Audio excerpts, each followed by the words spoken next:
And really, to continue the horror story from this time period from yesterday's video, my wife had fallen down on the hotel toilet and shattered it, tore the line out of the wall and flooded out the room, and it all went into the hallway. It just gushed everywhere. We ended up having to get another room. Anyways, the next day we checked out. My wife was well enough to get into a car, although she was starting to have very serious hangover issues. But we had to get out of there. The hotel was very unhappy with us. We had, my wife had done extreme amount of damage. So I got in the car. We were in Washington, D.C. I was headed back to New York, upstate New York. And we were probably about 3 hours down the road. And we're really coming into Gettysburg, really on the outskirts of Gettysburg. And my wife started dry heaving extremely bad, to the point where we really couldn't go any further. And I realized my son and I were just, our emotions were like up to here. We were so fed up with it. And the smell in our rental car was just unbelievable. So I let her out actually by a barn just outside of town, the town of Gettysburg, kind of in the middle of a field. I'm sure it was a very historical barn, but I let her out there, and she, sat down close to the barn and just started dry heaving. I didn't really feel like sitting around waiting for her, so I actually took off with my son.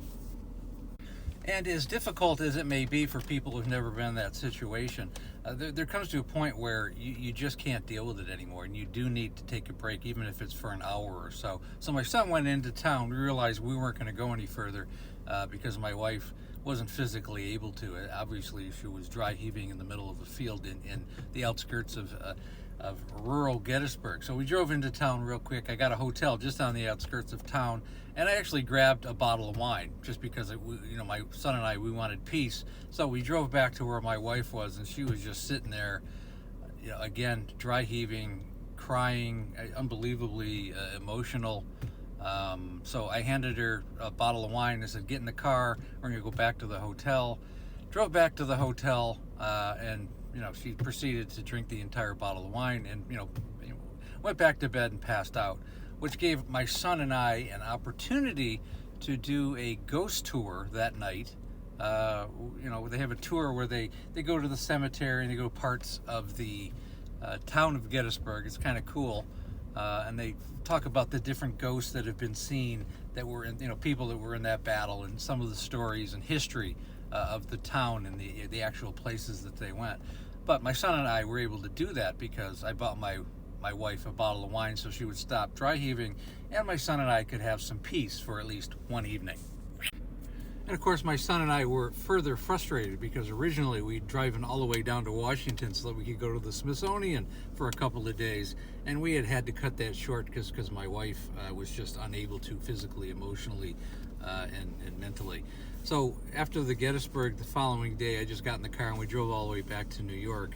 And by the time we got back, I think we stayed one more day, and my mother, ended up passing away. So very difficult period. It was just drama from start to finish.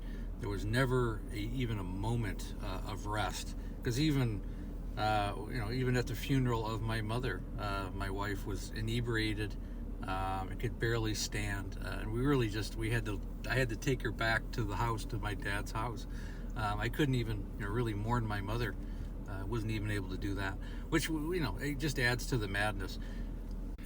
And really, you have to realize these events were in 2015. This is 9 years ago. So this isn't really a rant. This has nothing to do with that. This is really for people to realize what families of alcoholics go through on a regular basis. They have to go through these kind of madness happenings every day.